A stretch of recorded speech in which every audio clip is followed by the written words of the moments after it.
देखो भाई, 10th class का जो है ना 16 चैप्टर हम पढ़ रहे हैं प्रोबेबिलिटी, वो भी आर डी शर्मा के मैथ में से। और लास्ट टाइम जो हम एक्सरसाइज 16.1 में थे और उसमें हमने दो चीज़ों के बारे में पढ़ा, सैंपल स्पेस क्या होता है और इवेंट मेरी क्या होती है। कई बार बता लिया, याद भी हो गया होगा। सैंपल स्पेस क्या होता है भाई, जिसमें सब कुछ हो, यानी जहाँ तक कोई कंडीशन नहीं है ना वहाँ से मेरा सैंपल स्पेस बनेगा। एक होती है इवेंट। इवेंट मेरी क्या होती है, जहां पर कंडीशन लगा दे तो वहां से मेरी क्या बनती है, इवेंट बनती है भाई। और इवेंट को आप किससे लिखते हो, ई से लिखते हो ना। और इवेंट की जो प्रोबेबिलिटी है उसका क्या फॉर्मूला भाई, तो प्रोबेबिलिटी ऑफ ई होता है मेरा एन ई अपॉन में कौन, एन एस में। ये हमने पढ़े। तो क्वेश्चन देखो, बाकी क्वेश्चन ध्यान है। देखो लास्ट में जो है ना, मैंने आपको क्वेश्चन नंबर शायद 6 करवा दिया भाई। अब तुम पढ़ो क्वेश्चन नंबर 7 भाई। पढ़ना 7 एक बार। तो 7 में लिखा हुआ है, in a lottery, in a lottery, in a lottery of 50 ticket, of 50 ticket, in a lottery of 50 ticket numbered 1 to 50, numbered 1 to 50 भाई। वो ये कहो भाई, टिकट है मेरे पास 50 टिकट है।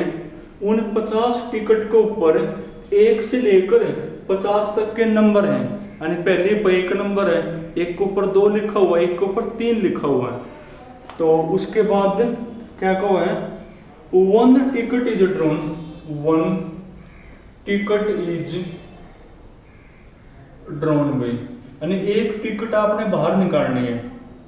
देखो यहां तक कोई कंडीशन नहीं है कि वो टिकट कैसी हो, तो यहां से आपका फिर सैंपल स्पेस बनेगा। अब टिकट आपकी 50 है ना, तो सैंपल स्पेस में कितने सैंपल पॉइंट होंगे, 50 बनेंगे। अरे यहां तक कोई कंडीशन नहीं है, 1 से लेकर 50 तक की टिकट है, उनमें से एक टिकट आपने बाहर निकालनी है, तो कोई कंडीशन नहीं, तो यहाँ से आपका सैंपल स्पेस बनेगा। और सैंपल स्पेस में कितने सैंपल पॉइंट हो जाएंगे, 50, यानी एन एस इक्वल टू कौन होगा मेरा भाई, 50 बनेगा। उसके बाद क्या कहो है, अब आपने प्रोबेबिलिटी बतानी है, या फिर आप ऐसे कर लो, जहां पर लिखा हो ना फाइंड दी प्रोबेबिलिटी, उसके बाद जो भी लिखा हुआ वहां से मेरी इवेंट बनती है। तो क्या कहो इसके बाद भाई, find the probability, find the probability, किसकी प्रोबेबिलिटी आपने बतानी है भाई, find the probability that the drawn, that the drawn, किसकी प्रोबेबिलिटी बतानी है भाई, that the drawn ticket bear, ticket bears, कि जो टिकट आपने बाहर निकाली है ना उसके ऊपर क्या लिखा होना चाहिए भाई, एक प्राइम नंबर में। क्या लिखा हो, एक प्राइम नंबर लिखा हो। आपने प्रोबेबिलिटी बतानी है कि इन 50 टिकट मत है, जो टिकट आपने बाहर निकाल ली है उसके ऊपर क्या लिखा हो, प्राइम नंबर। तो कंडीशन लग गई ना, तो यहाँ से मेरी इवेंट बनेगी, तो इसको ई इवेंट मानो। तो let E be the event, E be the event drawn the ticket bear है, ऐसे लिख दो, इवेंट डेट, इसको देख देख के लिख दोगे, that the drawn ticket, date the drawn ticket bears A prime number, bears A prime number भी, कि वो जो टिकट है ना उसके ऊपर क्या लिखा हो, प्राइम नंबर। तब आप चेक करोगे कि इसका फेवर में कितने बनेंगे, और उसमें जो पॉसिबल आउटकम हो वो कौन कौन होंगे। चेक करोगे तो भाई, जिसको मैथ में ऐसे लिखोगे, बताओगे तो भाई 1 से लेकर 50 तक प्राइम नंबर कौन कौन हुए हैं, कौन कौन होते हैं भाई, 2, उसके बाद 3, फिर 5, क्या होते हैं प्राइम नंबर। पहली बात तो वो 1 नहीं हो सकता, दूसरी बात जो खुद से डिवाइड हो या फिर 1 से डिवाइड हो, वो मेरे होते हैं प्राइम नंबर।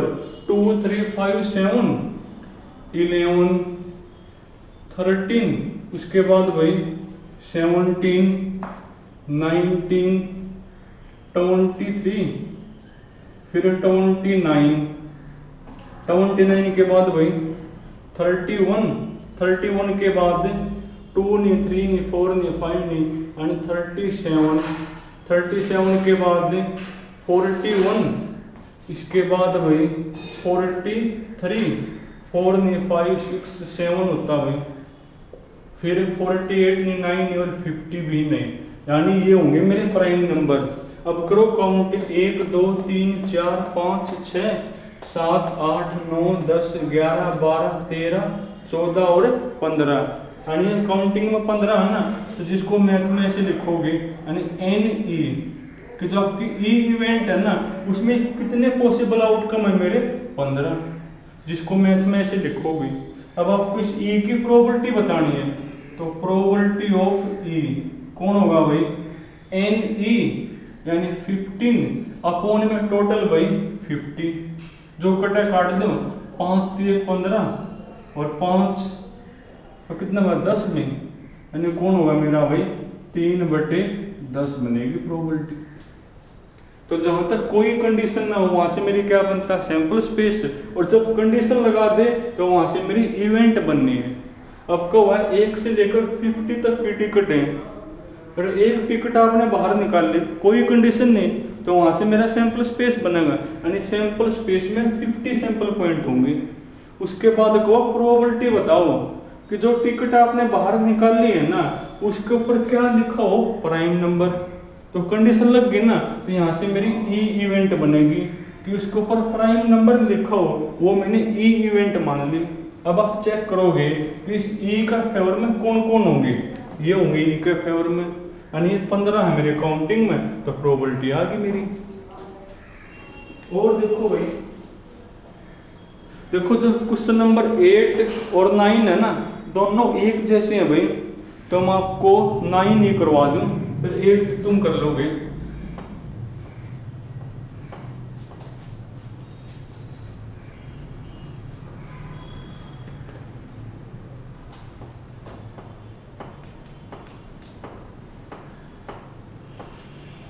देखो क्या लिखा हुआ 9 में भाई, क्वेश्चन नंबर जो 9 है ना इसमें आपको ये को है ए बैग कंटेन, क्वेश्चन नंबर 9 ए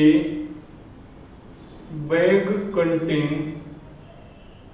कोई बैग है भाई उसमें कंटेन है 3 तो रेड बॉल है, 3 तो मेरी कौन है भाई रेड बॉल है, और 5 मेरी है ब्लैक बॉल, 5 मेरी कौन है भाई ब्लैक बॉल है, और उसके बाद को है 4 मेरी व्हाइट बॉल है, 4 मेरी कौन है भाई व्हाइट बॉल है, और a ball is drawn at random from the bag, a ball is drawn, a ball is drawn, एक बॉल आपने बाहर निकालनी है at random from the bag, at random from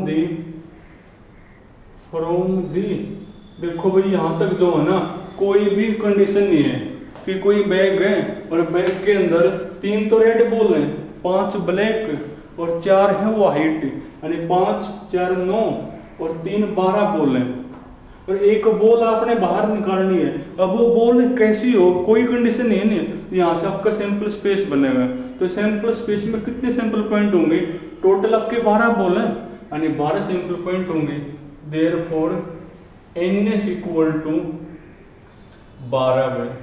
जहां तक कोई कंडीशन ना हो ना तो वहां से मेरा सैंपल स्पेस बनता है।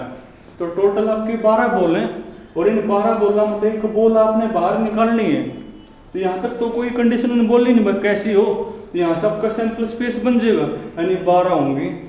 अब इसके बाद को है what is the probability, what is the probability, भाई आपने प्रोबेबिलिटी बतानी है that the ball drawn is, that the ball drawn is,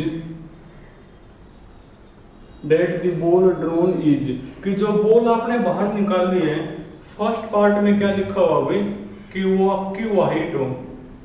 वो जो बॉल है ना वो आपकी बॉल कैसी हो, वाइट बॉल हो, उसकी प्रोबेबिलिटी बताओ। तो कंडीशन लग गई ना कि वो वाइट होनी चाहिए, तो यहाँ से मेरी इवेंट बनेगी, तो इसको ई इवेंट मान लो। तो लेट, बल्कि कई सारे पार्ट है ना, तो इसको E1 मान लो भाई। Let E1 be the event, let E1 be the event, देख कर लिख दोगे that the ball drawn is white, that the ball drawn is white भाई, कि जो बॉल आपने बाहर निकाल लिया वो कैसे हो, वाइट हो। तो वो इवेंट मैंने E1 मान ली। अब चेक करो E1 के फेवर में कितने होंगे, क्या वाइट बॉल है भाई, वाइट बॉल 4 हैं, यानी NE1 की वैल्यू कौन होगी, NE1 वो मेरा बनेगा भाई 4। अब आपको तो प्रोबेबिलिटी बतानी है, देयरफॉर प्रोबेबिलिटी ऑफ E1, क्या फॉर्मूला भाई, NE1 यानी 4 अपॉन टोटल यानी 12, तो 3 से कट गया, यानी आपकी बनेगी 1/3 होगी। कर लो भी, आसान है बिल्कुल। उसके बाद जो आगे वाला पार्ट है उसमें क्या को है कि प्रोबेबिलिटी बताओ कि वो रेड बॉल हो, प्रोबेबिलिटी बताओ कि जो बॉल आपने बाहर निकाली वो रेड बॉल हो, तो इसको फिर इवेंट मानोगे, इसको E2 मान लोगे। लिख तुम लेना भाई, let E2 be the event that the ball drawn is red. और अब चेक करोगे कि इसके फेवर में कितने होंगे, क्या रेड बॉल है भाई, रेड बॉल आपकी 3 है, यानी NE2 की वैल्यू कौन होगी, NE2 इसकी वैल्यू मेरी होगी 3। तो प्रोबेबिलिटी क्या हो जाएगी भाई, तो therefore probability of E2 formula NE2 यानी 3 अपॉन में टोटल भाई 12, कटकन 1/4 आ जाएगा। थर्ड पार्ट वो तुम करोगे।